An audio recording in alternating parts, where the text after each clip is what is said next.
bangsa. Baiklah, saya akan memperkenalkan rekan-rekan kelompok saya dimulai dari Perkenalkan, nama saya Dara Dania Tri Rahayu dengan NIM 2502605. Perkenalkan, nama saya Anissa Rahmelia dengan NIM 250260002. Perkenalkan, nama saya Galuh Najwa Syakira dengan NIM 250260008. Perkenalkan, nama saya Muftara Anissa dengan NIM 250260111. Perkenalkan, nama saya Muti Amanda Putri dengan NIM 250260014. Kesimpulan yang dapat saya ambil dari bab 1 dan bab 2 ialah Al-Majah menanamkan ide, revolusi, dan kesetaraan di antara hewan. Memotivasi mereka untuk melawan penindasan manusia demi kehidupan yang lebih adil. Dan kesimpulan yang bab 2-nya, revolusi yang dipimpin oleh Al-Majah berhasil terwujud. Hewan-hewan kini memiliki keadilan atas peternakan dan bertekad membangun masyarakat yang bebas dan setara. Walaupun tanda-tanda manipulasi mulai tampak dari para babi.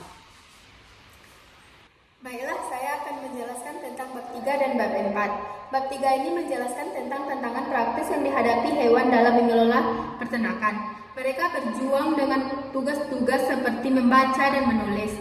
Dan mereka harus mengatasi masalah seperti produksi makanan dan pekerjaan. Dan munculnya babi sebagai pemimpin intelektual dan pengambil keputusan menunjukkan bagaimana kelompok elit dapat muncul dalam masyarakat baru. Babi yang memiliki kemampuan membaca dan menulis dengan cepat mengambil alih kendali atas administrasi peternakan.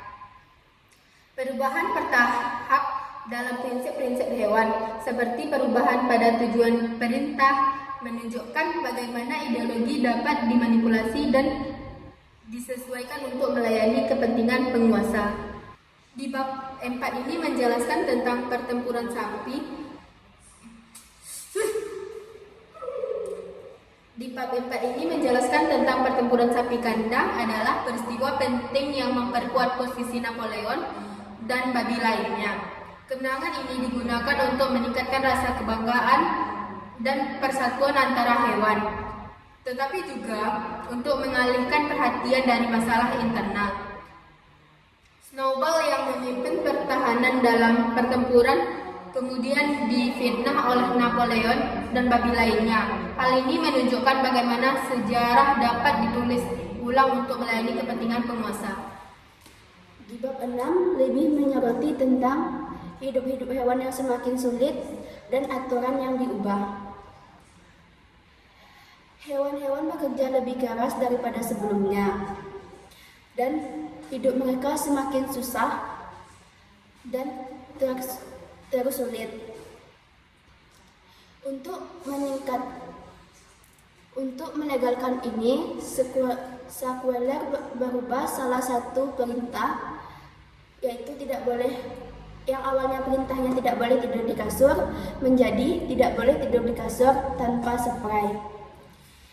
Sekuler juga meyakinkan hewan-hewan yang lainnya bahwasannya Napoleon itu adalah pemimpin sejati atau pahlawan, sedangkan Snowball adalah pengecut yang melarikan diri setelah bersekutu dengan musuh. Hal yang dapat kita ambil dari bab 6 yang pertama, pengkhianatan cita-cita revolusi. Dulu mereka memberontak kepada Jones tentang jual beli ternak. Sekarang Napoleon melakukan jual beli hasil kepada manusia, yang mana itu dianggap dosa besar. Persis seperti rakyat sekarang ini.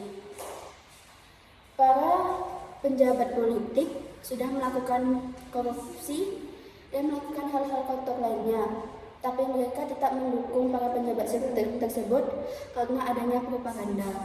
Di sini Orwell sangat pintar menyindir para penjabat dengan membuat cerita tentang hewan.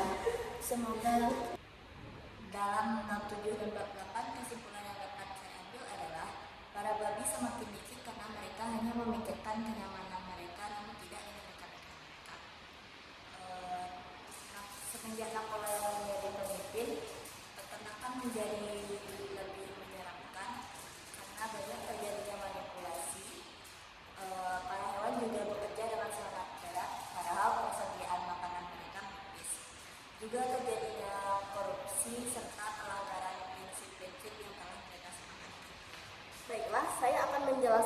kesimpulan bab 9 dan bab 10.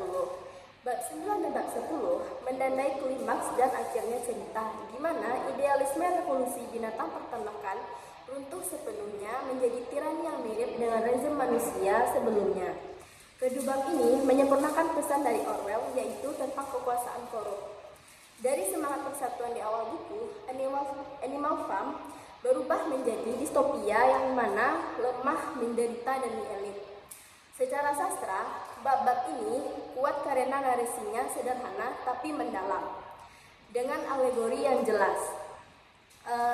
Tapi pada bab akhir buku ini meninggalkan dampak emosional yang kuat, sehingga membuat pembaca merasa muak dengan betapa mudahnya idealisme rusak. Baiklah, sekian hasil tinjauan kritis dari kelompok 4. Mohon maaf bila ada salah. Assalamualaikum warahmatullahi wabarakatuh.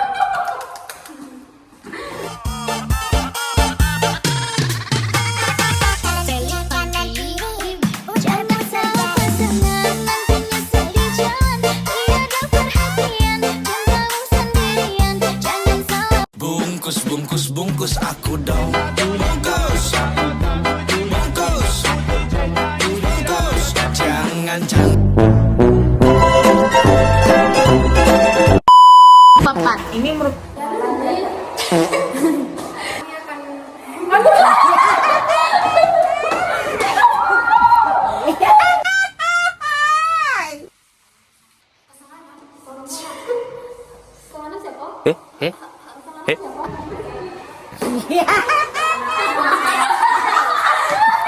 Eh?